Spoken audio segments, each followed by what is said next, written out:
રાતે બાઈના ઝેર હળાહળ પીધા રે વાલે રાતે પાણીના ઝેર હળાહળ પીધા છે.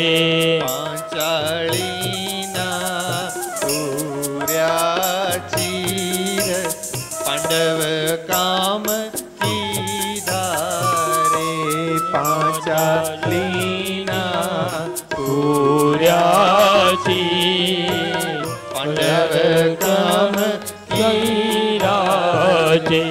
વાલે નરસિંહ મહેતાને હાર હાથો હાથ દીધા રે વાલે નરસિંહ હાર હારો હાથ દીધા તે. ધ્રુવને આપ્યું અવિચળ રાજ પોતાનો કરી સ્થાપ્યો રે. ધ્રુવને આપ્યું અવિચળ રાજ પોતાનો કરી સ્થાપ્યો રે. હરિને ભજતા હજુ કોઈની લાજ જતા નથી જાણી રે. હરિને ભજતારું કોઈની રાજ જતા નથી જાણી. મનસુખરામ માસ્તર ડાકોરમાં પહોંચે છે. ડાકોરના મંદિરના પગથિયા ચડે છે. પડદા બંધ હતા. ભક્તો રાહ જોતા હતા કે હમણાં ડાકોર વાળો દર્શન આપશે, હમણાં ડાકોર વાળો દર્શન આપશે. અને એટલામાં પડદા ખુલ્યા. લોકોએ જયઘોષ કરે, બોલે રણછોડ રાય કી જય. રણછોડ રાયની જય થઈ. પડદા ખુલ્યા. લોકો હાથ ઉપર કરી અને જયઘોષ કરે છે.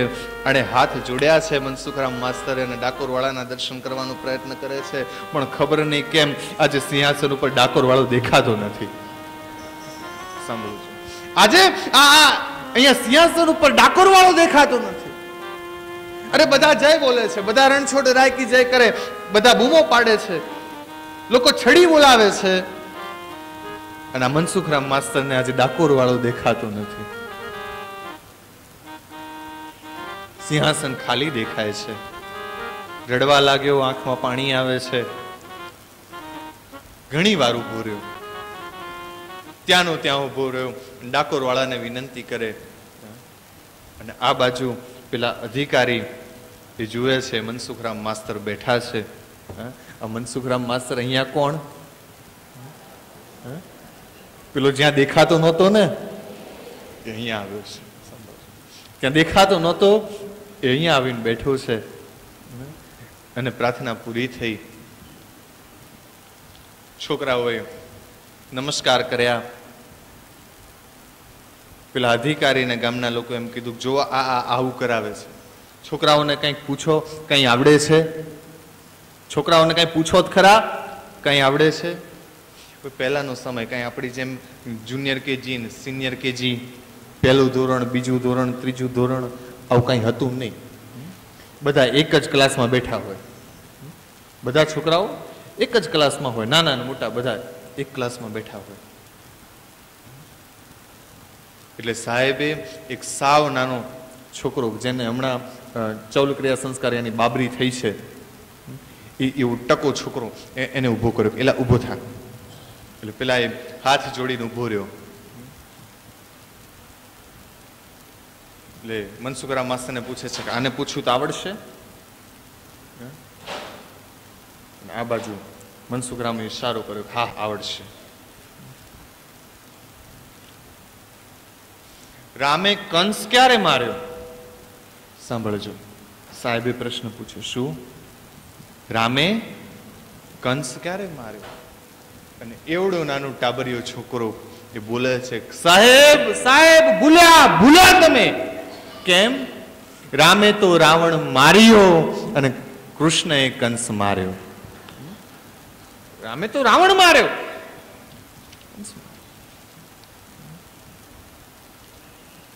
બીજાને કંઈક પૂછ્યું, ત્રીજાને કંઈક પૂછ્યું,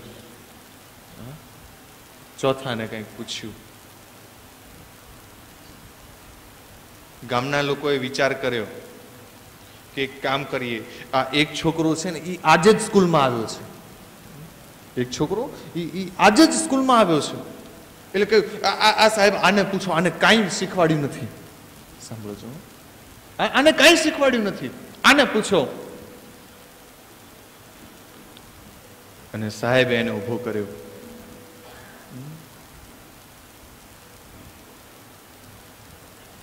રાવણના હાથ કેટલા હતા? એ છોકરાને પૂછ્યું, રાવણના હાથ કેટલા હતા? સાહેબ સાહેબ હાથ નહીં, માથા પણ પૂછો, માથા 10 ને હાથ 20 હતા.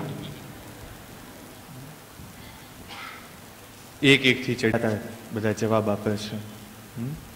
એક એક થી ચડ્યા હતા બધા જવાબ આપે છે. આ અધિકારી રાજી થાય છે. સાંભળજો. અને એના હાથમાં બધી જ સત્તા હતી. એને ચોપડો મંગાવ્યો એટલે ગામના લોકો કહે અરે રે પત્યું. ચોપડો મંગાવ્યો એટલે આ લોકો અરે રે પત્યું. ચોપડો આવ્યો, સાહેબે પહેલા સહી કરી એટલે ગામના લોકોને એમ લાગ્યું કે હવે આ શું કરશે.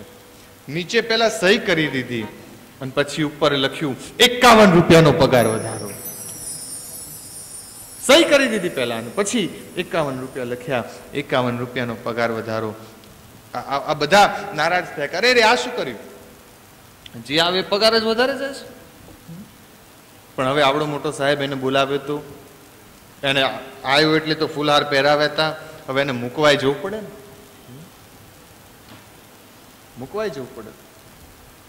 સાંભળજો, એને મૂકવાય જવું પડે. એને લઈ અને નીકળ્યા છે. રેલવે સ્ટેશન ઉપર પહોંચ્યા. ડાકોરથી જે ટ્રેન આવતી હતી એ ટ્રેન ઊભી રહી અને સાહેબને જવાનું હતું આ બાજુ. એટલે સાહેબ ત્યાં ઊભા રહ્યા. સાહેબ ડબ્બામાં ચડવા જાય અને ત્યાં મનસુખરામ માસ્તર ડબ્બામાંથી ઉતરવા જાય. સાહેબ ચડવા જાય, મનસુખરામ માસ્તર ઉતરવા જાય. સાહેબે પૂછ્યું અરે રે મનસુખરામ તમે અહીંયા? ઓહો સાહેબ તમે અહીંયા? માફ કરજો, હું પૂનમ ભરવા ડાકોર ગયો હતો. અરે ક્યાં ગયા હતા? મેં તો તમારો પગાર વધારો કર્યો. હું તમને મળીને તો આવ્યો, તમે અહીંયા આટલે ઝડપી કેમ પહોંચ્યા? અરે સાહેબ હું તો સ્કૂલમાંથી ક્યારનો નીકળી ગયો હતો. સાંભળજો. અને કહ્યું કે નહીં નહીં તમે સ્કૂલમાં હતા, મેં તમારો પગાર વધારો કર્યો. તમે છોકરાઓને ભણાવતા હતા, એને પ્રાર્થના ગવડાવતા હતા. અને પછી એ વખતે મનસુખરામ માસ્તરે કહ્યું કે સાહેબ એ હું નહીં, આજ મને ડાકોર વાળો ન દેખાયો ને એ અહીંયા આવ્યો હતો. સાહેબ એ હું નહોતો, મને જે ડાકોર વાળો ત્યાં ન દેખાયો એ અહીંયા આવ્યો હતો. અને એ વખતે મનસુખરામ માસ્તરે રાજીનામું લખ્યું, બસ હવે આ નોકરી નથી કરતી. અને રાજીનામું લખી અને ત્યાં આપ્યું. બંને પતિ પત્ની એ સમયથી ભક્તિમાં લાગ્યા અને અત્યારે હાલ પણ એ બંને જણની સમાધિ ત્યાં છે. ઠાકોર બહુ દયાળુ છે, બહુ કૃપાળુ છે.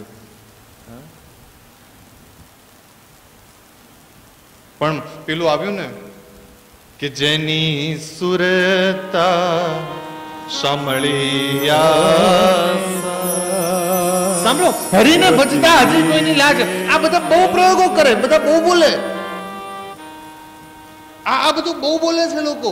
આવી બધી વાતો કરે, કોકને સમજાવવું હોય ને એટલે એમ કે હરીને ભજતા હજી કોઈની લાજ. પણ નીચે બીજું વાક્ય તો વાંચો. બીજી લીટી શું છે? કે જેની સુરતા સાંભળ્યા